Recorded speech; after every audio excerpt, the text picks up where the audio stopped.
Hello and welcome to the Strides Forward podcast. Before we get started today, I wanted to introduce you to another podcast that I think you'll really love. I am a big fan. The podcast is Hear Her Sports, hosted by Elizabeth Emery. Hear Her Sports features long-form, intimate profiles of female athletes and other women in the sports space who are breaking boundaries, speaking up, and living with power and confidence. Elizabeth introduces us to strong women who have become successful in their sport and far beyond. Over the years, Hear Her Sports has highlighted Olympians, world champions, collegiate stars, rising champions, and women who have made sports their life through coaching, reporting, leading, advocating, building, healing, and organizing.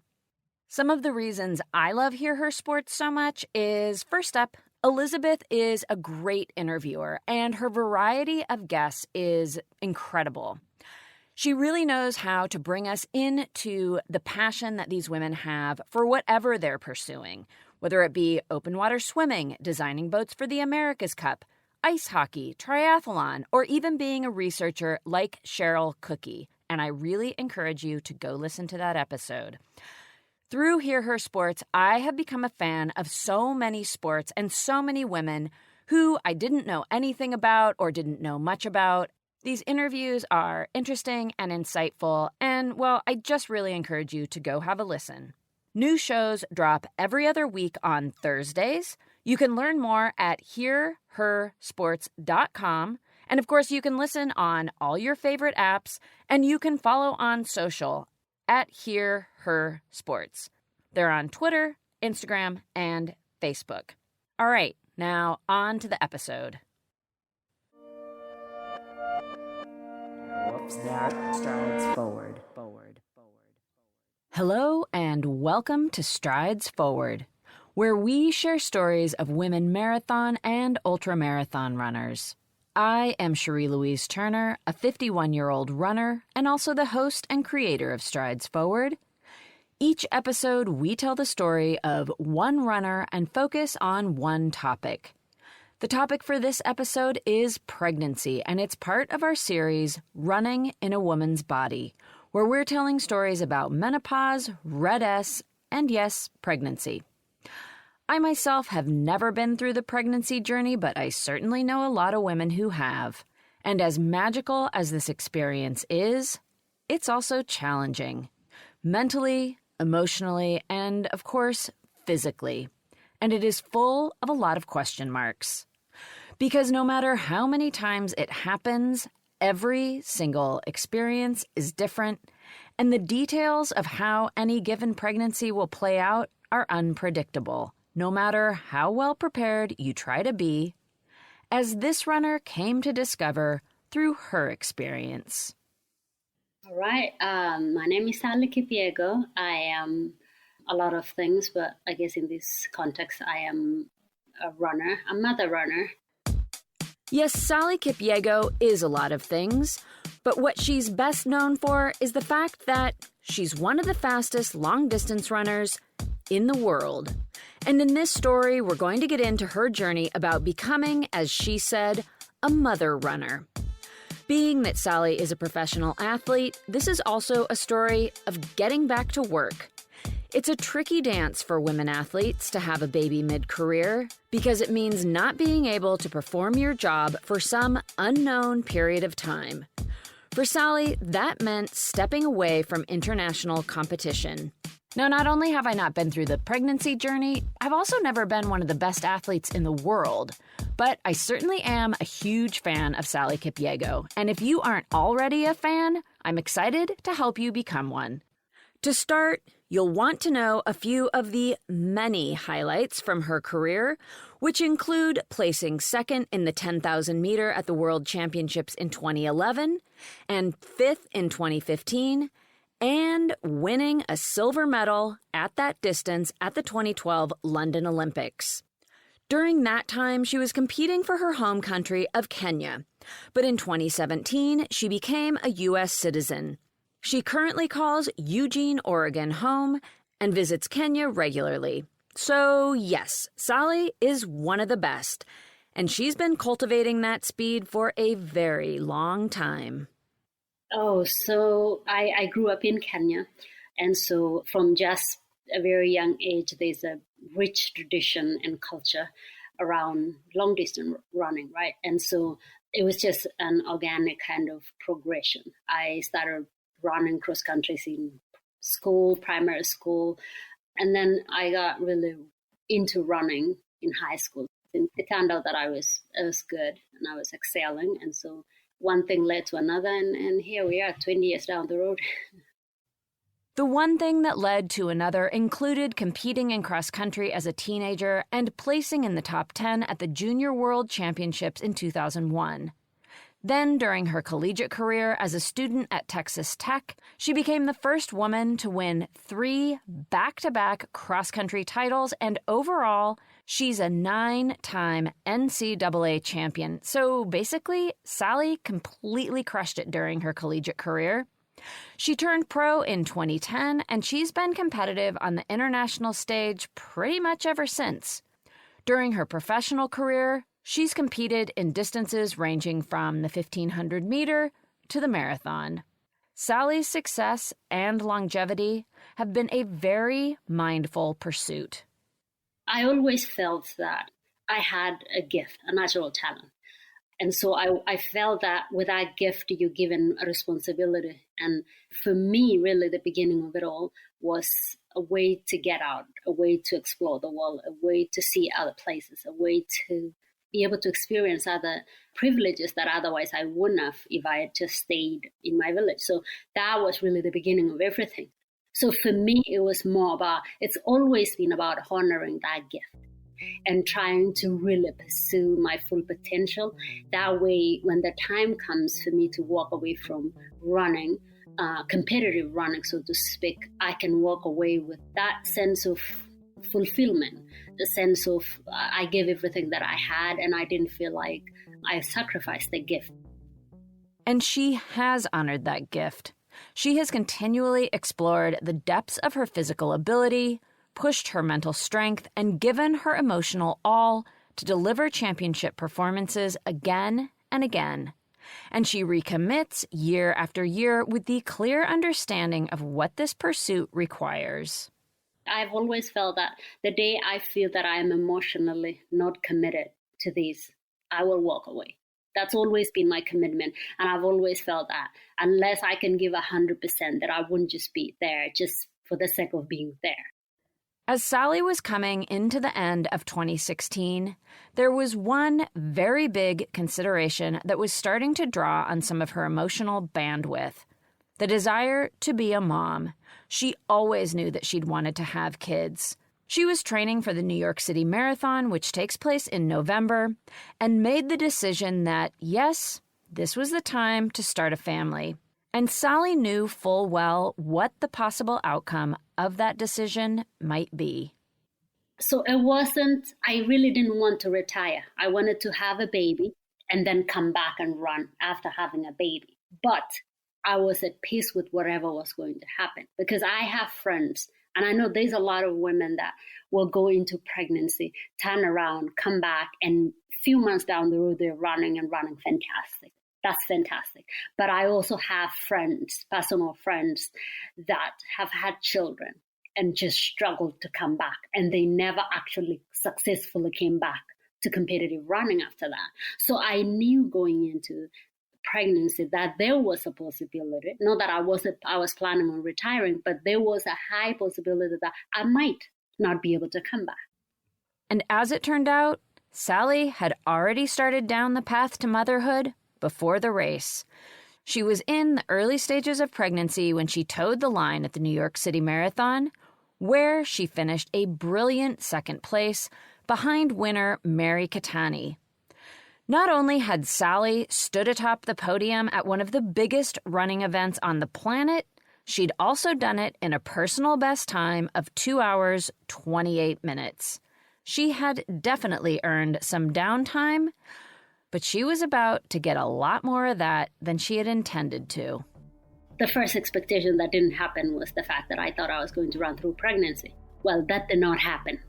I ran 5 miles all the way to about 16 weeks, but I had this cramping so much. I would run for maybe 5 miles, but then I'll spend the next 2 hours laying down and elevating my feet because I was cramping so much. So the stress of that, and I had to stop running at 16 weeks because the stress of just the unknown, and this was my first baby, so I didn't know what to expect. I didn't know what was normal. So that was the first thing that I didn't anticipate. I thought I was healthy. I thought I'd never had issues, so I thought I was going to be able to run. And I've seen women run, incredible women run through their pregnancies. So that was the first, oh, I guess this is not going to happen. And they say everybody is different, and every pregnancy is different. So it turned out that I wasn't going to be one of the women that was going to run through their pregnancies. And when Sally's baby girl Emma was born, there was the joy and delight of entering motherhood, as well as a whole new world of unknowns. It was not easy. It was harder than I expected. I am a classic type A personality. I read on anything and everything. And so when I did my research, trust me, and I thought I was prepared for a lot of things. And then the baby got there and I was like, I guess I am not really as prepared as I thought I would. One of the many challenges that took Sally by surprise was how difficult it was to get back to running. Even 3.5, 4 months postpartum, just going for a 35 or 40-minute run was tough. Add to that she was spending time in Kenya to be closer to family, and there, she's at altitude. And I was running at 7,000 feet. Oh my God, it was so hard. My body just was fighting. It just felt like my body for the first time in my life was going against everything I wanted to do. My heart wanted to run and I wanted to run. But it was like my body just refused to cooperate whatsoever. I was falling apart. Like physically, I was sore, which is expected.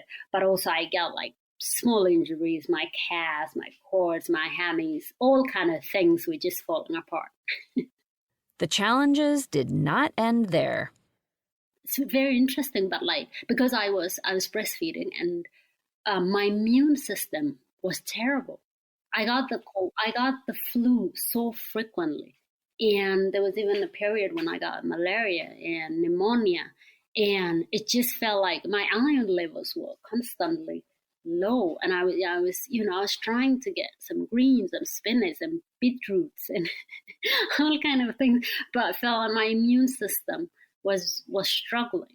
And then down the road, fast forward, when I stopped breastfeeding, my immune system changed, which was interesting. I don't know if there was any correlation between that. I don't know what happened. But I think just because I was probably asking too much of my body, to be honest with you, than what it was willing to give me at the time.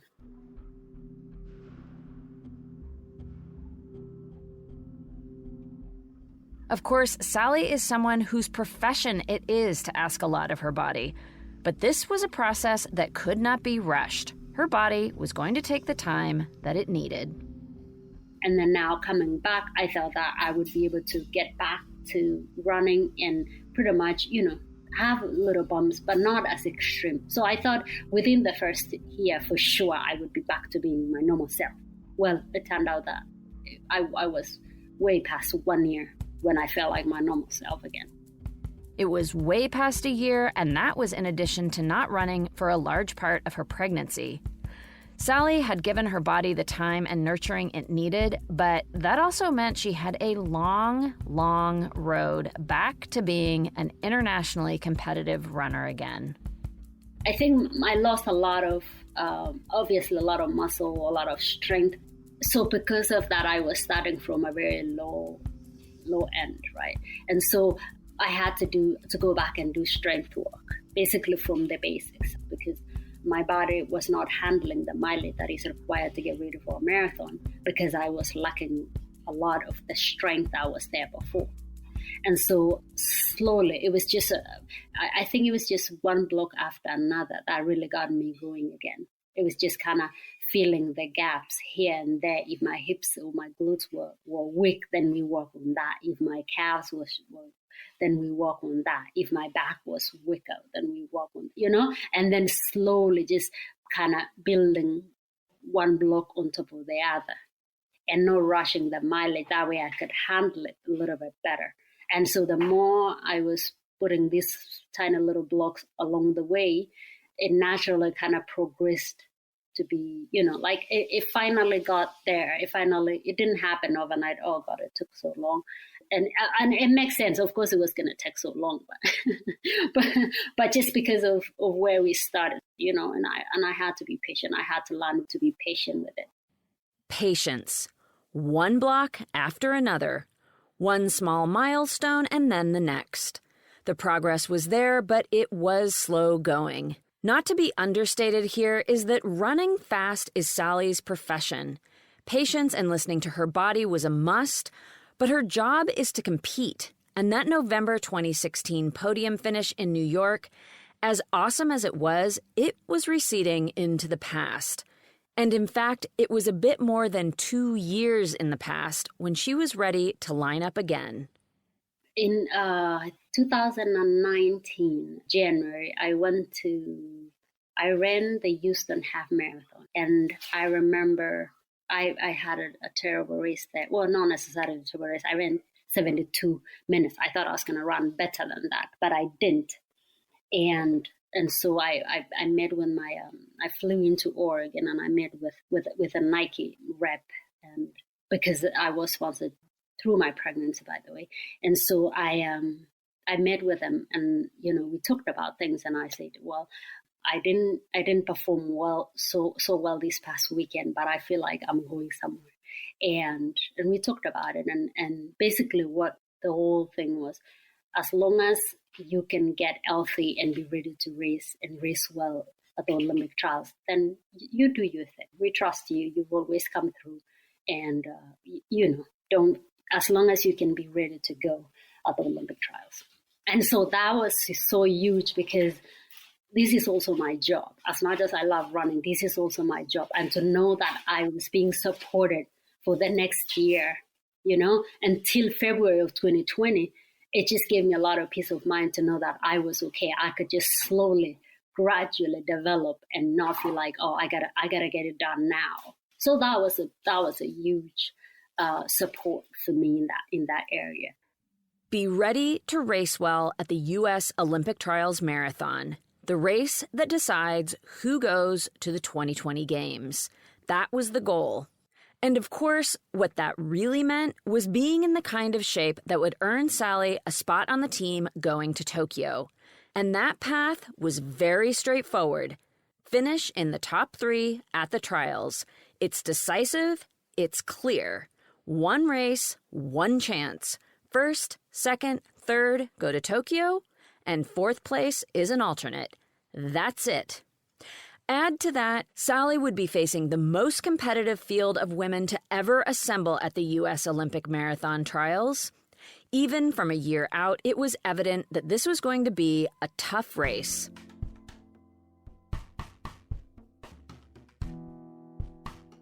And not to be forgotten, it still wasn't totally clear if Sally would fully come back from her pregnancy. There was no way of knowing if she'd return to being the runner that she'd been before. However, she was building back, bit by bit, and as she was regaining her strength and fitness, she started to notice some of the lasting impacts that pregnancy was having on her running. You discover more about yourself. And, the harder things are the things that expose us, right? And then they make us stronger, and you come back stronger. You're a little bit more resilient. And it's because of the changes that you've had to go through, because those changes tend to stretch you. And I found that all these changes were stretching me. And so when I came back to running, I was a little bit more resilient. I was a lot more tougher, I think, in some ways. Sally was tougher and she was more resilient. And as she reflected back on her journey to motherhood, she was, to put it simply, completely in awe. Oh, absolutely. This sounds really cheesy, but the truth of the matter is I thank my body. And I've always thanked my legs. I don't know why, but I'm always thanking my legs. But anyway, but this time round it's different, because I've always thanked my body, because I felt like for what it's done for what it has been able to do. It's incredible. It's incredible. And for me, I have such respect for the human body in general anyway, because I'm an elite runner. When you really look at what the body goes through. But then when I became a mom, I understood. And then I didn't have I don't think I had a smooth transition into mother, nothing dramatic, but like it wasn't as smooth as I expected it to be. And that even now, with that, you become even more appreciative of what the body can do, and you respect the body so much more because I see my little girl running around. I'm like, oh my God, that is wonderful. Like what a gift, and to realize that your body was able to go through that process and eventually come out of it, and then come out of it even stronger, to still be yourself, and maybe even a better version of yourself at the end of it. That's incredible. Sally was taking this gratitude and resilience into her training, as well as her adjustment to motherhood, and in turn, motherhood was readjusting her focus. I think, they say children give you perspective. And so I find myself so much more committed, not necessarily to the specifics of running, but my effort, my commitment, I feel like I'm doing it for the greater good. I'm doing it for, I have a child now, and I have a little girl. And so obviously I would really like to pursue those dreams. That way my children can see that, and they can just to kind of try to model something that is good, for the kids. So, and then, like I say, children have a way of setting things into perspective for you, of showing those things that are really important. Being a mother was giving Sally a new sense of priorities, which carried over into how she was approaching her training. Let me give you an example. Right now, I am in Eugene, Oregon. About 7 weeks ago, more than 7 weeks ago, I packed my bags. I bid goodbye to my family, including my 3-year-old daughter, and came to Oregon by myself. And that's the longest I've been away from my family, well, especially my 3-year-old. So every time I get out to train, I attack that workout, and I don't mind. I just go to the well if I need to, because I feel like it needs to be worth it. This needs to be worth it, because for all that, to be able to, it's a sacrifice to be able, it's a choice to do that, but it's also a sacrifice. And if I'm going to be away from my family and miss my little one for 2 months, it better be worth it. so I'm really on top of my stuff, because I understand that that I'm giving up some things. So it helps you with focus. This is the time that you get to do this, so do it, and do it well. Sally was training well, and she was focused. But the racing, it wasn't going great. To recall, her first race back, after not lining up for over 2 years, was that Houston Half Marathon in January 2019, and she'd performed below her expectations. So Sally regrouped and prepared for the Boston Marathon in April. But there, she pulled out at mile 18 with calf problems. With less than a year before the 2020 Olympic trials, Sally's comeback from pregnancy was still unclear. But she had one more major race on her pre-trials calendar. So she got back to training. I came back to Oregon and started building on those blocks, and went to Berlin September of 2019 and ran to 25, which was a PR.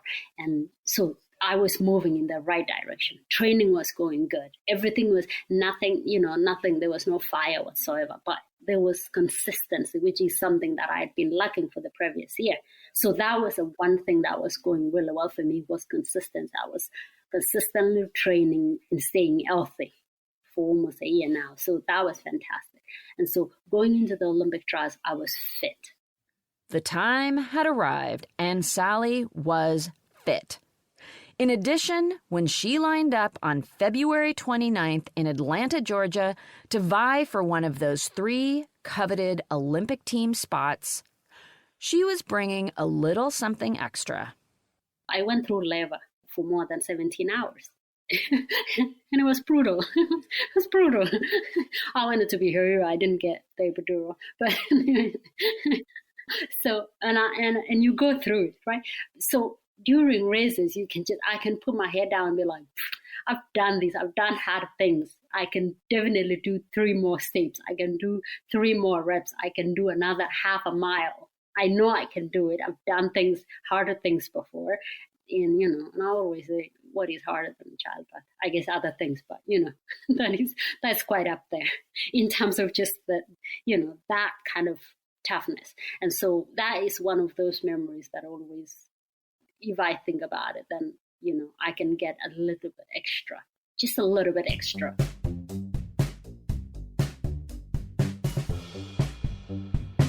Sally's journey to the start line had been long, but she'd gained a lot along the way. She was a mom, for starters, with a healthy, beautiful little girl. And in her racing, she had that little bit more to give. And she would need every single ounce of that because Atlanta was about to throw down. The course was hilly, the weather was cold with gusting winds, and very much, as expected, the competition was intense. The field was extremely deep. There was just, 10 plus women that on any given minute they could win the race. So that kind of depth made it very interesting. It was interesting because there were no runaway favorites for those top 3 spots. And for a long while during the race, that played out as a game of wait and see. It appeared that no one was particularly eager to be the first to chance it in that wind and over those hills. I was surprised by how long we ran together, but then how quickly everything changed. Within about 2 miles, there was 19 miles. There was a break, and just like that was the end of. Okay, it wasn't the end of it. There was 6 miles to run, but still, like that felt like it was the end of it. The break happened, and I wasn't anticipating to be so sharp. It felt very sudden and very sharp. It was very aggressive. Sally made the split decision to not follow the 2 runners who'd broken away, Alfine Tillimuk and Molly Seidel. But now Sally found herself alone, dangling in third. And while both Alfine and Molly were seasoned professionals, they hadn't been considered the biggest contenders in the race. Many of those runners were still very close behind. I thought the next group was going to catch me because there were, 5, 6 people behind me. There was 6 miles to go. I was running by myself in the middle of, no man's land. And the plan was when they caught up to me, I would run with them and then try to close well at the end of it. But they didn't. For a mile and then maybe 2 miles, I was like, okay, they're not coming. So let me just hold on and see what happens. Sally was left to face the hills and wind of those final miles by herself. There was no one to pace with, no one to help buffer the cold, cutting gusts of wind. 2 of the 3 coveted Olympic team spots were already up the road. There was only this one spot left. And just to think that, and I knew the women behind me were people that had really good record of closing well. So there's also the fear of you might get caught up. It's so close, you can make this Olympic team. It was so close, but it wasn't over yet. Sally had to maintain her position if she was going to do what she came here to do, earn that spot on the Olympic team.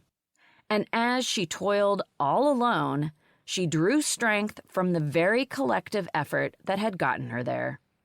Coming to the trials, I felt that a lot of people had really played a role in getting me healthy and ready to go. And I felt like a lot of people sacrificed. When I was getting ready for the trials, I would do my long runs, my 25 miles long runs in Kenya at 4 a.m. in the morning because it got warmer quickly. So I would get up at 4 in the morning and I would get running. I'll start my long run at exactly 5. On Saturdays, almost every Saturday I would do my long runs, and I would go with my husband. But there's this lady that helps me a lot in my house, and she would come in. She would come in, and by the time I got back, there was breakfast ready. And I just felt like, what is the greatest thing I can do for these people that have really gone beyond, beyond their jobs, beyond, that's family, that's love, that's so much commitment on their part to do that kind of work and to be able to help you that much. So I felt like the best thing I can do for them is really dig deep and just give them a little bit, because if I win, they win. So yeah, and when I say that, I get emotional because it's that important. I just felt like gratitude was overriding everything else in Atlanta, to be honest with you. And stride, by ever more agonizing stride, Sally Kipyego got closer to the finish line, holding off those tough competitors who weren't far behind. Those last 3 miles, it was the worst. It was, oh my God, I don't think I've gone so deep in a race, period. Like, I haven't. Let's just not even say I don't think. No, I know. I've never gone that deep into the well the way I did those 3 months. And I just kept telling myself, I went from like the next mile, just do the next mile. And then I thought, no, the mile is too long. Let's just do the next 800 meters. And then I was like, no, that's too long. And then it got to a point where I was like, okay, just one step, just do one step. And then I would start looking at ahead of the road, and I'll be like, get to that person, or get to that corner, get to that thing, like it was that hard, because I felt like if I allowed my mind to shut down, I was going to just pass out. That is how brutal it was. And I fought so hard, and that's why, like, that is probably one of my best races ever, and the most proud races I have ever competed in. And I have an Olympic medal to my name, and that's just how, like, that's how proud I am of that race, because I went to the well, and maybe even beyond the well, seriously, because it just felt like every muscle and everything. I had to recruit almost anything, everything and more. To be able to finish that race. I was dizzy at the end of that race. I couldn't see straight. I think if you look at the last 50 meters of that race, I was zigzagging. That's how bad it was. Sally Kipyego did it. She weaved and pushed and leaned on every bit of strength she had to hold off the competition for that third-place finish, behind winner Alfine Tillimuk and second-place finisher Molly Seidel.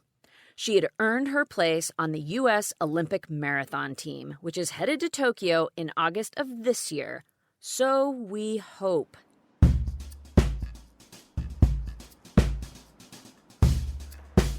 And just, wow, what an incredible journey. And I see so many great takeaways, even for those of us who aren't exactly aiming for Olympic glory. Through conversations with friends and from what I see in the media, there are so many expectations and pressures put on pregnant and postpartum women when it comes to, say, continuing to run or getting back into shape. But like Sally said, every body is different and every pregnancy is different. So no matter what anyone else says or what their experience was, no matter how you think the journey will or should go, what's most important is to honor your own body and its unique path. For Sally, to get back to running at her potential took over 2 years. But she gave her body what it needed, and she came back even stronger. And really, even for someone like me who isn't going to have children, being reminded of the importance of listening to my body reminds me to keep that as my guiding principle. That regardless of what I want to be doing or how I want to be performing, if my body is telling me otherwise, I really need to listen. It's something we can all learn from.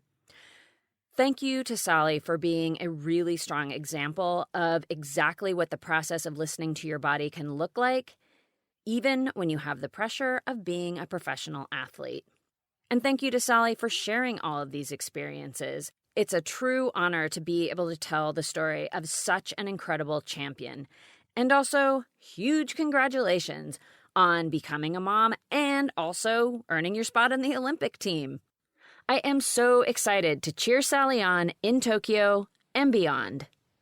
Please check out the show notes for links to Sally on social media and tune in to watch her at the Olympics.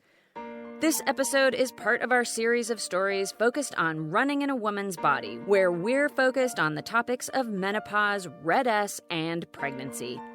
Each episode in this series features one runner talking about her experiences around one of these topics. As always, I'm very thankful to you for listening. We love making these stories, but they are meant to be heard. So your being here is a critical part of the equation. And if you want to support the show in other ways, we have made-to-order merch with several different designs to choose from. You can order mugs, t-shirts, tanks, stickers, all sorts of fun stuff. Just go to stridesforwardpodcast.com and find the merch link on our homepage. A portion of what we make goes to charity, and the rest goes back into the show. The Strides Forward team includes me, Cherie Turner, your host and producer. Cormac O'Regan creates all of the music you hear and scores the show. He does that from his studio in Cork, Ireland. April Mariner of Bonfire Collaborative does all the design work for the show, including the website, merch, and logo. She comes to you from Truckee, California, and you can find April at bonfirecollaborative.com.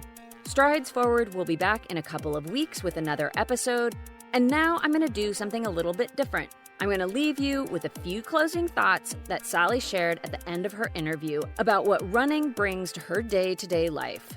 All right, I'm out, and here's Sally. Oh, it's therapy.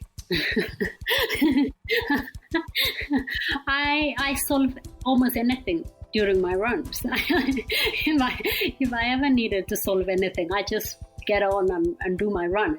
It's a daily therapy session. No, it's a calming therapy session.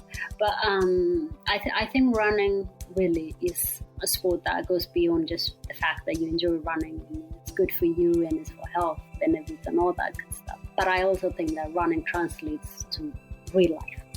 The things that you learn, the qualities that you learn, the patience, the consistency, the work ethics, the discipline, all those things applies to real life.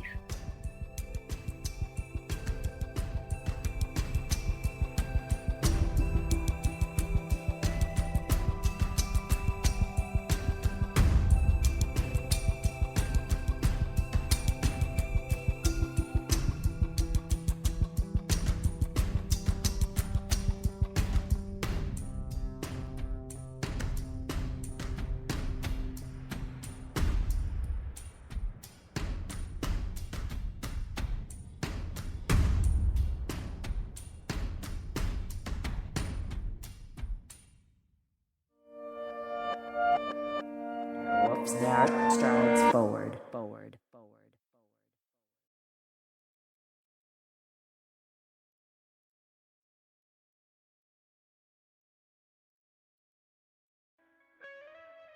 Hear Her Sports is a podcast for everyone who loves stories by and about women striving to improve and make a difference in their lives. I am your host, Elizabeth Emery, a former professional cyclist. In every episode, I introduce a female athlete or woman in the business of sport through a thoughtful conversation about who they are and the terrific work they're doing.